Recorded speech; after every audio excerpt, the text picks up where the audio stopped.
Hello and welcome back to another episode of the Bring the Juice Colts podcast. Your guys, Cody and Matt here. Guys, we need to talk about a topic here that is going crazy right now on Colts social media. The Colts now, Matt, have blown 3 double-digit leads this season. They sit right now at 6-6 after the second half collapse against the Tampa Bay Buccaneers. A game, Matt, where the Colts turned the ball over 5 times, where the defense couldn't come up with key stops. It just was not a great second half. We were thinking, the Colts are they're taking this team and they're beating them thoroughly in that first half, and then they collapse in that second half. The crazy thing is, Matt, they still have a chance to win that game, and then they allow the last touchdown to Leonard Fournette, and still almost come back and tie the game with Isaiah Rodgers nearly taking one to the house. But as it stands right now, man, the Colts at 6-6. And I know a lot of fans after this last loss were going after head coach Frank Reich. A lot of fans were calling for his job. A lot of fans were just criticizing him, a lot of everywhere. And then there were people who were on the other side who were going after those people for attacking Frank Reich. And it's just been kind of a mess the last couple of days. If you were on Colts Twitter, on Colts Facebook, really anywhere Colts, it kind of seems like it's been a civil war a little bit between the fan base. And so I thought, what better topic than to talk about this whole idea of what is happening right now. Why have the Colts blown 3 second half leads? Why have they blown these leads so much so often? Matt, we were talking off air. It's crazy. Like the 3 losses, you think the Baltimore game, the Tennessee game, the second game, and then also most recently the Tampa Bay game, the Colts lost for all different reasons in all 3 of these games. So you think of the Baltimore game, strictly on the defense, and maybe you could blame the injuries as well there, but really it was the defense just collapsing after being up. I believe it was by 19 is what we had said at one point. Yeah. I So think being so, up by yeah. a lot, collapsing in that second half, allowing Lamar Jackson to go off and win that game for them. And then you think of the Tennessee game, kind of blame to go around about everywhere for offense and defense. And then this last game, 5 turnovers, like we mentioned, it's just unacceptable. And the defense also not being able to come up with an answer. The offense going from scoring 3 points in the first quarter, 24 points in the second quarter, 0 points in the third quarter, and then a few more points in that fourth quarter, but just not enough, just inconsistencies everywhere.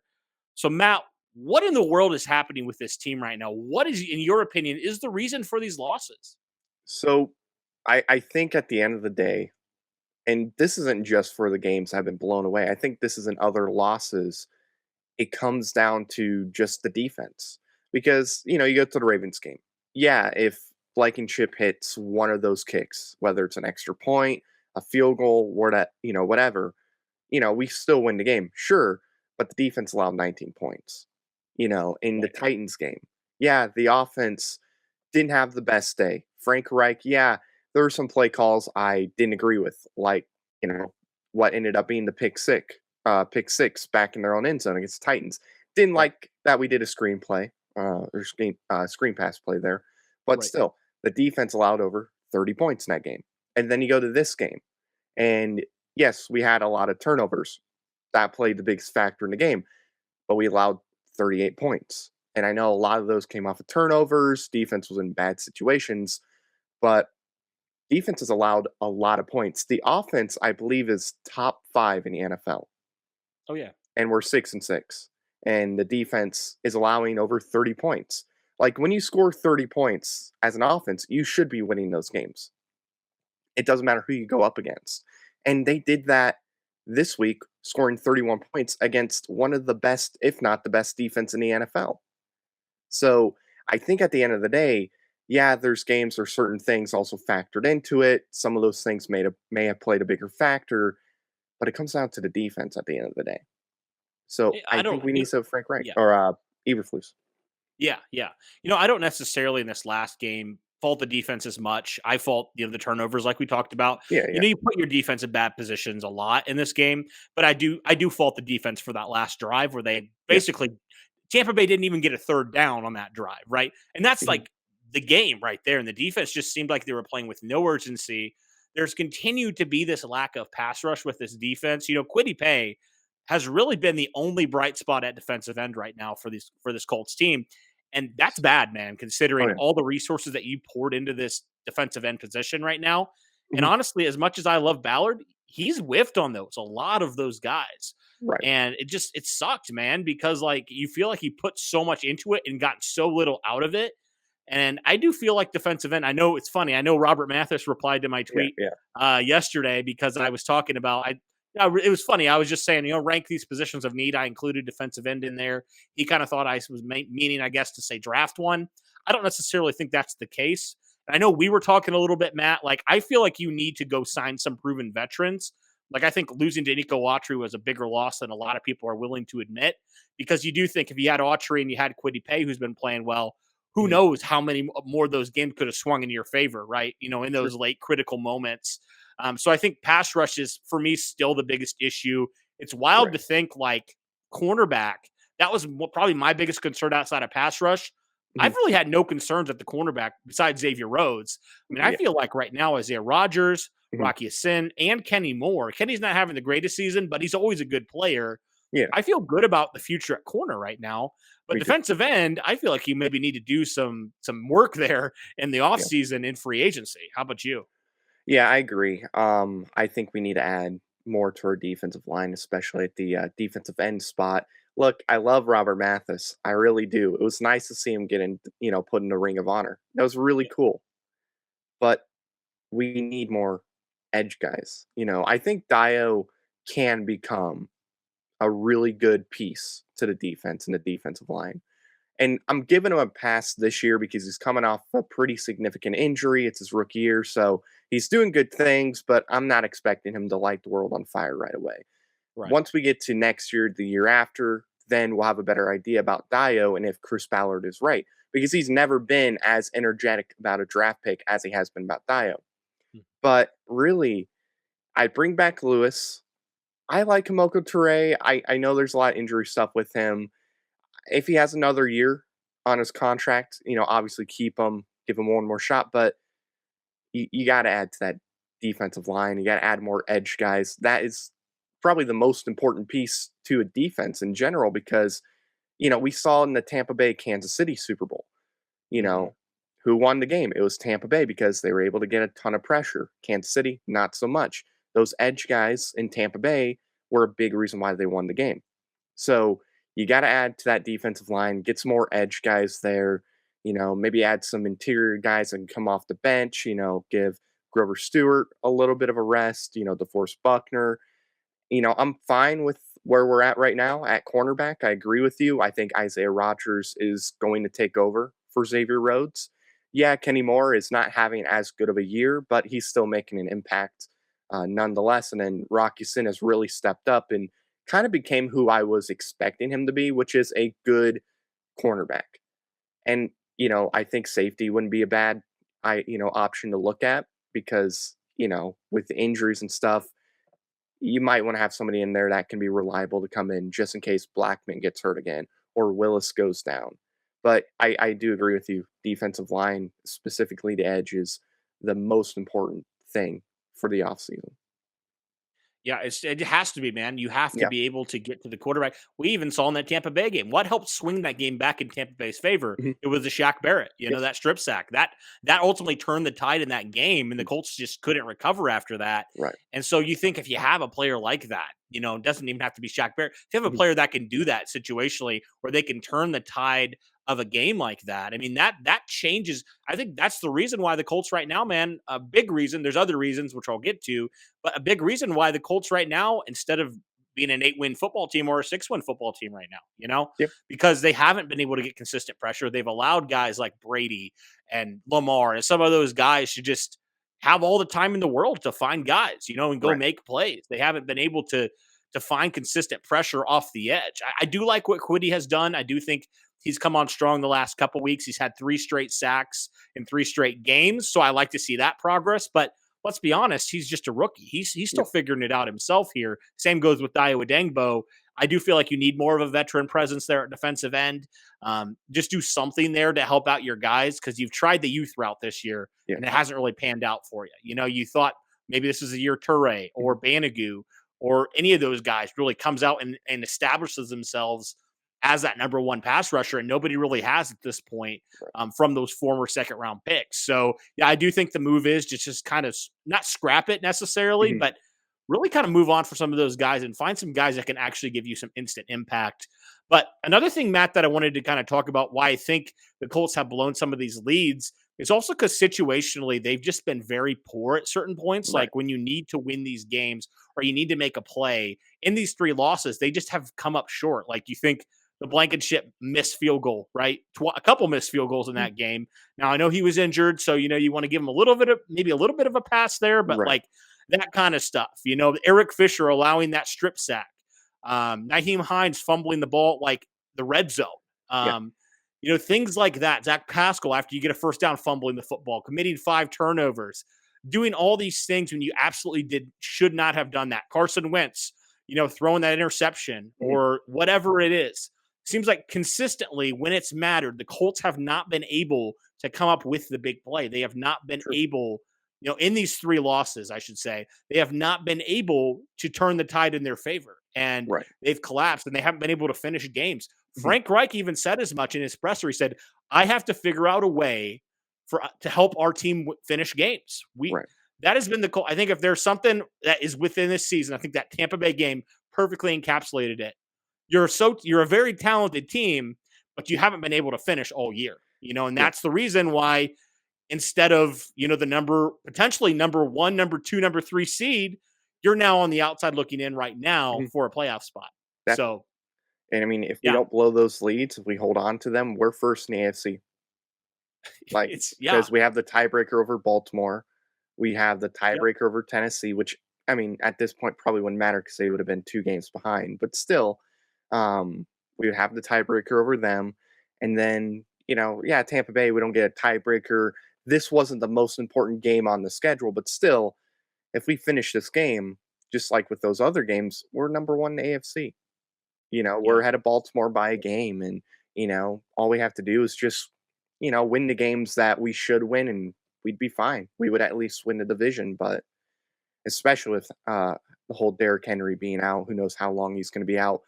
Tennessee's just not looking as good. We'd be perfectly fine. Just don't blow the games you're supposed to blow, and we would either win the AFC or at least win the division. Now this might get me in trouble a little bit, so Yeah. just hold on here. But Okay. I don't think Frank Reich for this Tampa Bay loss was. I don't think he was at fault necessarily for the play Mhm. calling. I was personally fine. I know a lot of people Yeah. had their beef about not giving Jonathan Taylor the football Right. in that third quarter. Reich kind of explained that he had some plays drawn up, there were RPOs, and Carson kind of checked out of those. Yeah. And decided to pass the football.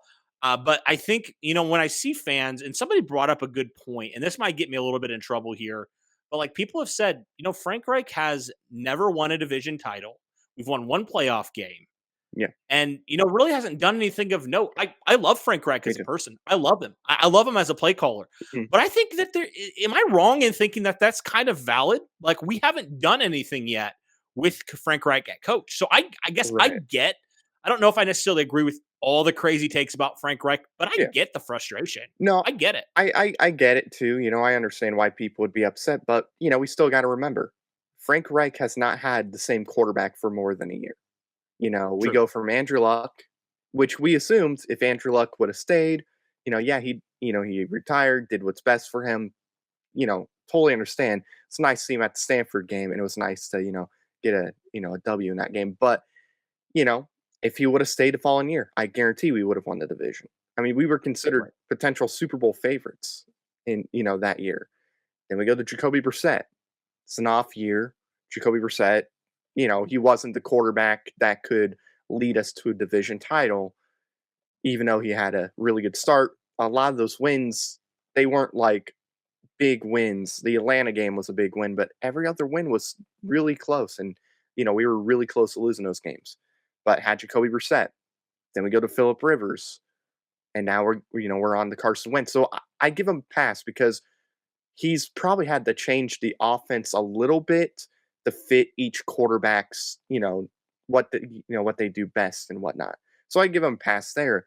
But, you know, I saw a lot of people freaking out about Frank Reich and saying, oh, he should have Mhm. ran the ball more. Nobody was saying that in the first half. Nobody was saying at all. I Right. saw the hashtag cooking with Carson. Everybody loved it. Let's continue to pass the ball. because we were moving down the field and scoring touchdowns. And honestly, if that strip sack doesn't happen, we either are up 13 or 17 by that point. Yep. So Yep. nobody was upset. Yeah, we could have ran the ball a little more. I agree. Maybe a couple handoffs between the 26 straight passes, but we were moving the ball down the field against one of, if not the best defenses in the entire NFL. I thought Yeah. Frank Reich had a really good game plan, and I thought he did a really good job in this game. It's just, like you Yep. said, turnovers at the end of the day, that's what killed us. If we didn't have as many turnovers, we wouldn't be talking about how Frank Reich didn't do a good job. We'd be talking about how he did a great job and how Carson Wentz had a better game than Tom Brady. And he did. Technically, he had the better game. But of Yeah. course, because we lost, it's, oh, you didn't run the ball with JT enough. It's like, come on. We still moved the ball down the field. It's just Right. we had hiccups that could have easily been avoided. Yeah, and that I guess that's my frustration, and I think it does have to go back to the head coach when your Yeah. team's consistently failing in the Yeah. key moments, and I think, Frank Gregg does deserve some blame, rightfully so, but Right. I look at that game, yeah, and it's funny, it's kinda goes back to, like, even that some people have a beef with how much Frank Reich goes for it on 4th down, Right. and it's like, if you get it, like, and it Yeah. works, you're a genius, but if you get it and it doesn't work, a la 2018 against the Texans in overtime, Yeah. you're an idiot. Right. So yeah, I have no issue with what Frank Reich called offensively. I just think overall, as a team, it has to fall back on the head coach. Yeah. That's my frustration, I guess, right now. And I get the frustration with Frank Reich and this team because you're just like, man, we could be the number 1 seed right now if we could just finish Yeah. games and make key plays in key moments. And we've just struggled to do so at certain points Mhm. during this season. But I think the good news is, Matt, that it seems like a lot of teams have had that issue of inconsistency this year in the AFC, Yeah. specifically in the wild card, right? So the Colts are still right now very much in that Mhm. hunt for a wild card spot, right? They take care of business on Sunday against Houston, and if they're able to potentially upset New England, Mhm. they're right back in it, Oh, man. yeah. So I mean, as frustrating as that loss was, I was so frustrated. Right, I was actually at the game. Me too. I was just like, my brother and I were just like sitting there, like just so bummed out from Yeah. that game. Me But you know what? You turn the ball over 5 times, you're not gonna win. You can't True. expect to win and beat Tom Brady. And the fact is that they almost still did. I Yeah. mean, I was encouraged by Me that too. game, even though I was very frustrated by that game because you went toe to toe with the Super Bowl champions Yeah. and you almost won despite shooting yourself in the foot a lot in that game. Right. And I was there too, my dad, and I remember Leonard Fournette scores a touchdown, and my dad's like, "Oh, okay, it's time to go." And I was like, "Well, let's stay a little bit. Who knows? Maybe something crazy happens." Like, no, they're not going to win. And then Isaiah Rogers runs it back, and we're like, "Oh, geez, that's crazy." But I look, yes, it's frustrating to lose these games. You got to finish games, but this actually, if not for this year, for next year and for future years, it actually makes me really confident that we can go into next year or even towards the end of this year and we can go on a run because Mhm. went toe to toe with Tampa Bay, could have won the game with all the mistakes we made. Went toe to toe with the Rams when they were hot, when they were considered the best team in the NFL, made quite a bit of mistakes in that game. Weren't completely healthy, still almost won that game. You go up against Buffalo and destroy them, and you go up against Tennessee, who, with Derrick Henry, is a really good team. They just are dealing with a bunch of injuries now. Made a bunch of mistakes. Could have beat them the second time. And honestly, with Carson Wentz's injury, we probably could have beat them the first time too. So it yeah, it's frustrating. It sucks. It hurts. But I'm confident in this team that if you add a couple pieces, if you get certain things fixed, heck, if you can finish games consistently, because the Bills game proved they can beat good teams. Yeah. If they can finish games, they can beat anybody in the AFC. Like Oh if yeah. they can fix this, if they can get this fixed in the Houston game or in the bye week, and they go up against New England, the Raiders, and Arizona, if they win out, which is honestly very possible, they could go on a run. Look at the Giants back, when they won their first Super Bowl with Eli. They weren't that good of a team. They got hot at the right moment, went beat Tom Brady in the Super Bowl. It's possible. So, It is. you went up against, one of, if not the best quarterbacks of all time, almost beat them. You forced them to make some mistakes. Yeah, the pass rush needs to get better, but there's moments where it, like Quiddy Pay, it's getting to him. Like Quiddy Pay's been consistently getting to the quarterback, and now he's getting to him and bringing him down. And there's other guys that are getting to the quarterback, and Brady was getting frustrated. I'm confident that if we get this, whole thing fixed as far as finishing games, I mean, we can beat anybody. Yeah. I mean, I totally agree. I think this team has the talent and honestly has the coach to Yep. do it. I just think there's things they have to clean up, man. Yep. And the good thing is we talked about this actually yesterday. We texted about it a little bit. Mhm. Like this team is built for the long term, Yes. so they're built for the long haul. So this isn't just like a Tennessee, where you're going all in for a Super Bowl Right. and you're absolutely failing right now. It's a project. It's going to take a little bit of time, Mhm. I think, for this team to maybe be consistently consistent, if that Yep. makes sense. And this team's still very young. They still have a lot of young guys developing and growing. I think the good thing with this year is it's an evaluation year for some of those guys you kind of were on the fence about, thinking about the Kamoko Tures of the world, the Ben Banagus, those Yep. guys that you're just like, we'll see if they can have a year and they can prove themselves worthy of being brought back. Mhm. And and I think the good thing is this is the thing that I've loved what Chris Ballard has done. You can have your criticisms of him and all that, but I think the thing that I appreciate that Chris Ballard has done is they know the weaknesses of this team. They've studied this team. I mean, they look at all the tape, man. I mean, they spend hours and hours doing this. They comb over everything. I think the good thing is with how well he's been able to find guys and been able to Yep. draft guys, you feel like you're only a couple players away from Mhm. really legitimately contending and beating some of these really, really good football teams. And Mhm. now you can kind of address some of these positions this offseason.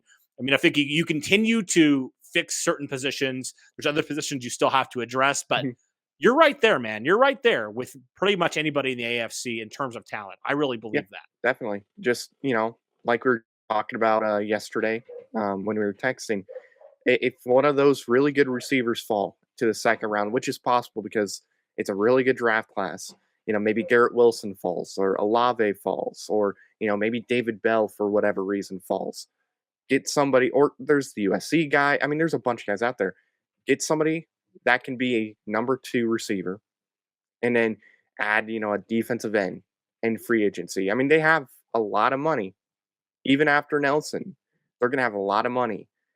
I think this is the year Chris Ballard is finally going to go all in and he's going to spend a lot of money. And he might, surprise some people with one of the, top free agents and like a need for us. He might spend the money this year because he's done it before. I mean, look at the Forrest Buckner trade for him, extend him, gave him a lot of money. So he's willing to do it if the right guy's there. Like there Yeah, hasn't been the right guy, that he would be willing to go after yet. Maybe find somebody in right. free agency, or maybe somebody he could trade for that maybe is expressing interest of leaving another team. You know, like I don't know. You never know. Nobody expected Forrest Buckner to be traded here, so maybe something like that happens. But had a couple more things, tweak the team a little more. I think this team is in position to go on a run and could win. I don't know, maybe a Super Bowl or two. You know, I mean, Carson Wentz is going to have a year. Knowing the offense and knowing everything. Next year could be a pretty good year for us. So we'll have to see.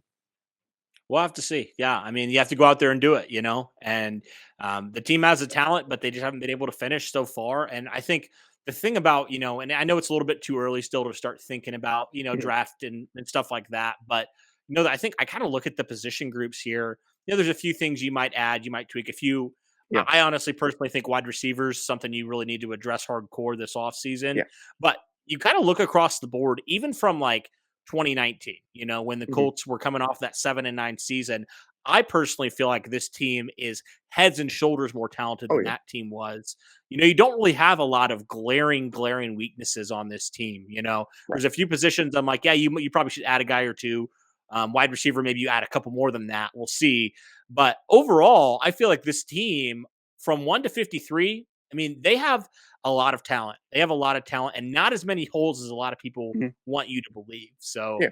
yeah, I'm encouraged by this team. Not don't love the record obviously, but Right. if they can sneak into the playoffs, anything is possible with this football team. They just need to clean up some things here in the future, going into this stretch of games here. Hopefully they get a little bit healthy in the bye after the Houston game. Yeah, And they're ready to roll, man, because it's do or die now for this team. Their backs are against the wall for the playoffs. definitely. I mean, look, if Buffalo loses to New England next week, I think that puts us with the same record, assuming we beat Houston.